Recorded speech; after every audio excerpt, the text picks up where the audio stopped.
Welcome to Yoga with Lynn and Leo. Welcome to day 12 of our 19 days of yoga. Be on your mat.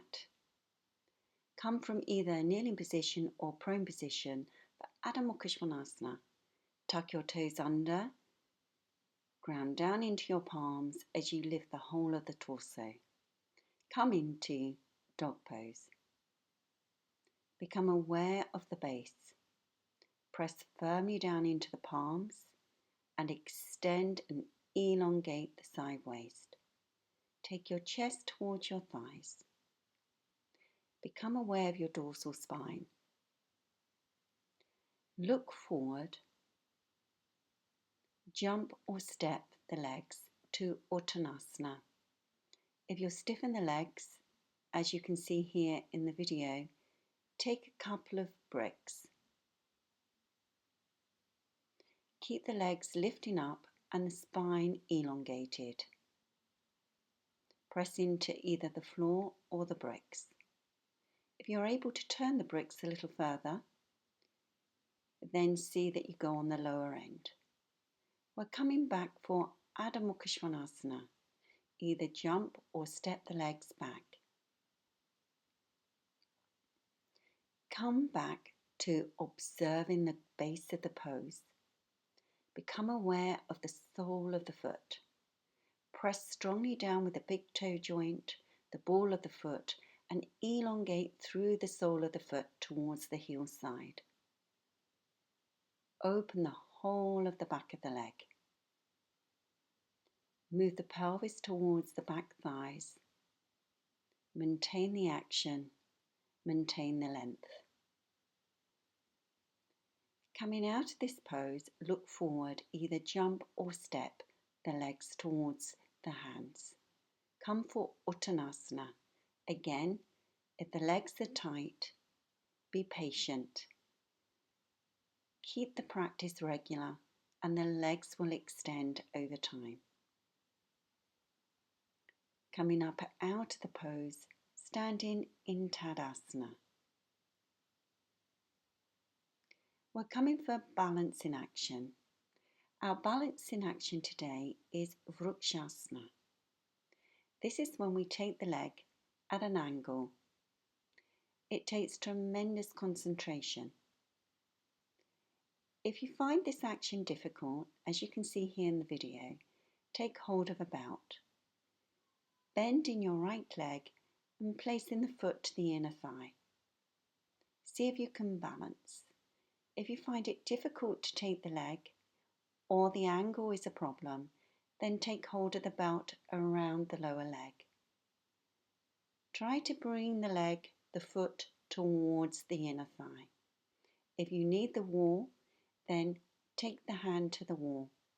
Extend up through the center of the body. Continue to create the lift and extension. Open the armpits and keep the breath smooth and even. Ground down into your straight leg as you come out of the pose. We're coming to the other side. Taking your left leg this time. Become aware of the foot position. As you take the leg into the angle, see that the sole of the foot and the toes are facing down, as you can see here in the video. Come into the pose. Press firmly with the sole of the foot against the inner thigh. The outer side of the straight leg press into the sole of the foot, so there's a good connection. And if you need to use the wall, then take your hand to the wall. Practice this pose several times. It takes a little while to get the concentration and the strength to stand on one leg. Be sure that you're working strongly with the connection of the bent leg. Release into Tadasana. Our next pose is going to be Dandasana. So come onto your mat in a seated position. Use some height underneath the buttocks if you need a little help with lifting the spine. We're going to be bending the right leg the Triang Mukhaikapada Paschimottanasana. So take in the right leg into a Vrksasana action. Be sure that the foot is facing backward and the little toe side of the foot is facing towards the floor side. Twisting towards your straight leg. Use the floor or the bolster as a fulcrum to help lift the spine a little further. Keep grounded in the straight leg. Extend into the heel. Lift up through the center. Broaden across the collarbones and be aware of your breath. Continue to lengthen and turn the body towards the straight leg side. The revolving action will happen when you take care of the base. See that you're grounding down with the buttock bones, using the back hand to enhance the action. Soft inhale, soft exhale. Coming out of the pose and stretching those legs into Dandasana. Adjust the buttock skin if you need to. Taking the leg in Vrksasana. Coming to the opposite side. Work on the base.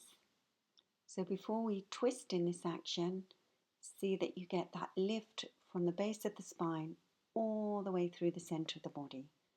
Ground down with the straight leg and extend into the heel. Keep the base firm as you turn. Taking the front hand to the outer side of the straight leg and the back hand behind.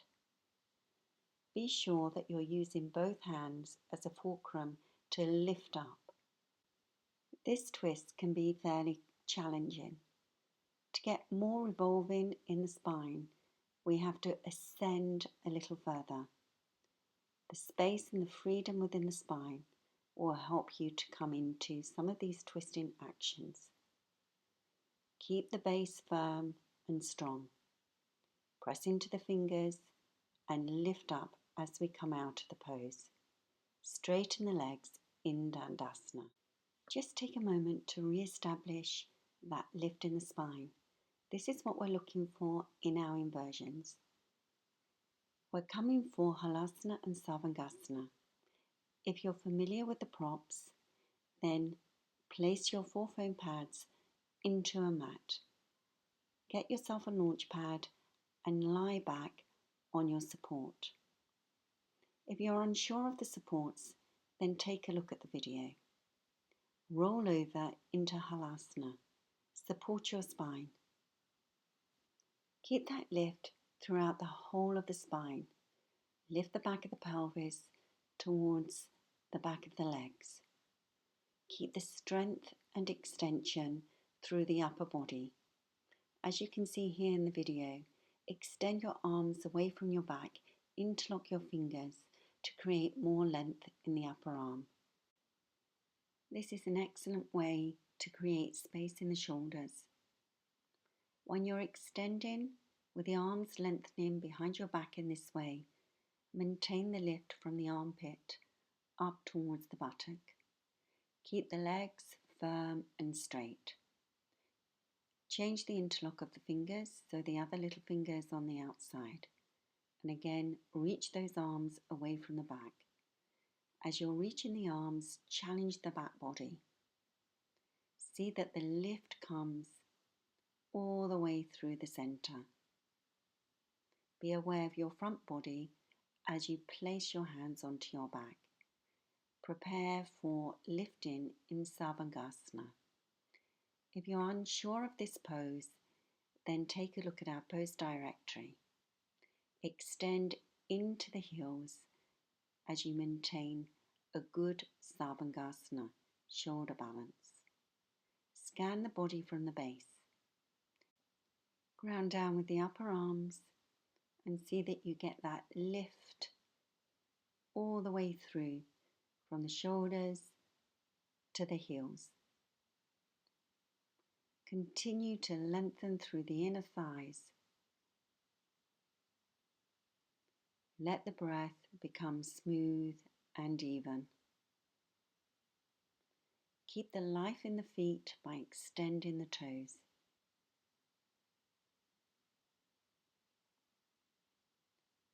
To come out of the pose, move the abdomen towards the spine as you come into the forward action of Halasana. Soften your knees and come into a supine action. Place your launchpad underneath your head. Settle there for a moment or two. Let the breath come back to a natural flow. Our next pose will be Supta. So for those of you who are familiar with this pose, then we have two ways of practicing.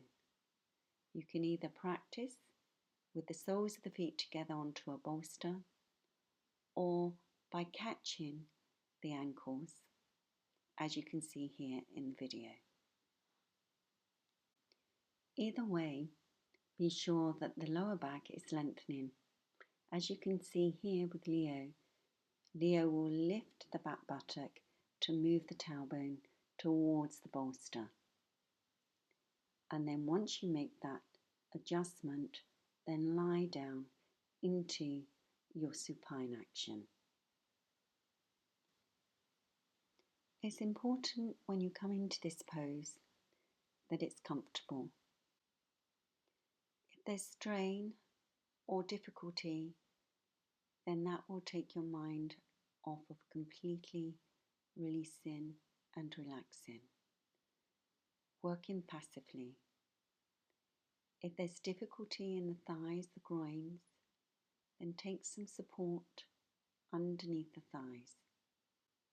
We're working towards softening the lower abdominal area. The shape of the pose helps us to explore a new freedom in this area.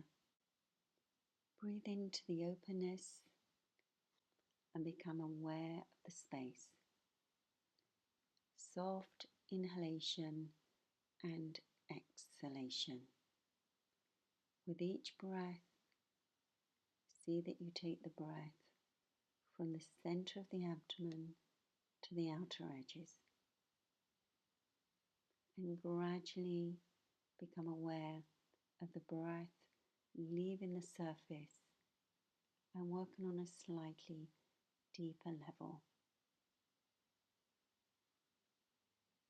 If you're comfortable in this pose, then maintain and stay in Supta. If you're continuing with the sequencing, then come for your Savasana. Those of you using a bolster, you can place the bolster underneath the thighs. If you're coming into the classic pose, then become aware of the extension of the legs and let the feet roll to the outer sides. This is when we scan the body from the crown of the head all the way to the toes. With Shavasana, we engage, observe, and watch the body, starting with the breath, becoming aware of the breath extending through the nasal passage. Be aware of the reaction of the breath and how the ribs broaden and expand. Watch how, on the exhalation, the lower ribs recoil. Just watch for a few moments as your mind starts to focus inwardly.